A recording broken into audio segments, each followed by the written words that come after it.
A top story, the curtains have been drawn on the G7 summit in France, where PM Modi held 6 bilaterals with world leaders. The focus now shifts to Russia, which PM Modi will be visiting next week for the annual India-Russia summit and the Eastern Economic Forum. Now, Moscow has supported India on Kashmir Amendment 5 of the UN Security Council to back New Delhi's decision to remove the special status for the erstwhile state of Jammu and Kashmir. Now, India's External Affairs Minister S Jaishankar is in Moscow for a 2-day visit and will hold talks with Russian Foreign Minister Sergei Lavrov on Wednesday. The two are likely to discuss the developing situation in Afghanistan and Iran and the Gulf. The talks will also focus on the preparations for the Indian delegation's participation in the 5th Eastern Economic Forum and the annual summit. On day 1 of his visit, Jaishankar delivered a speech on the topic prospects for Indian policy in the Indo-Pacific during at the Valdai Discussion Club in Moscow. He slammed Pakistan for using terror as a state policy, saying it was a unique phenomenon and Pakistan was not a normal neighbour. But the problem with Pakistan is very different, because I would say today, if you look at international relations, I cannot think of any other country in the world which actually uses terrorism as a diplomatic tool against its neighbor. So it's actually a very unique phenomenon.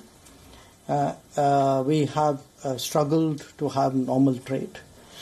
They wouldn't give us MFN status, although they were members of WTO and GATT.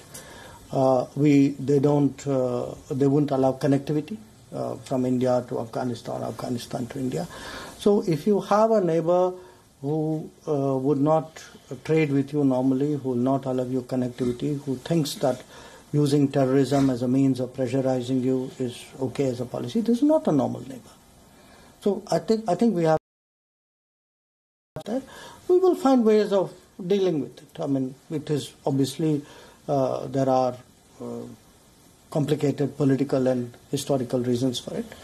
But we believe that the best way of dealing with it eventually is for the two countries to find some way of coming to terms with each other.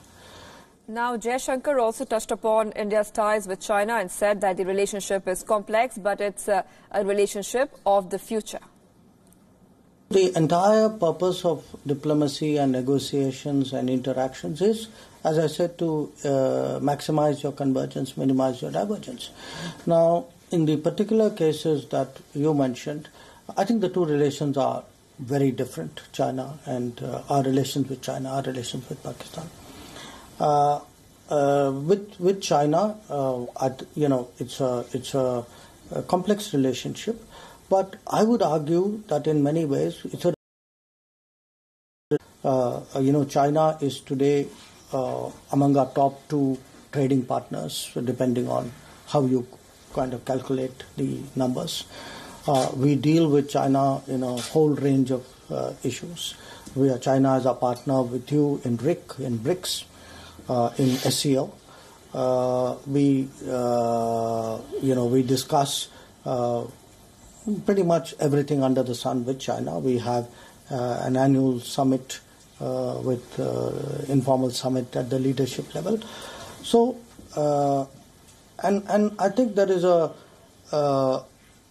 certainly on our part, there is an understanding that it's important for India and China to get along if we are to realize the promise of the Asian century.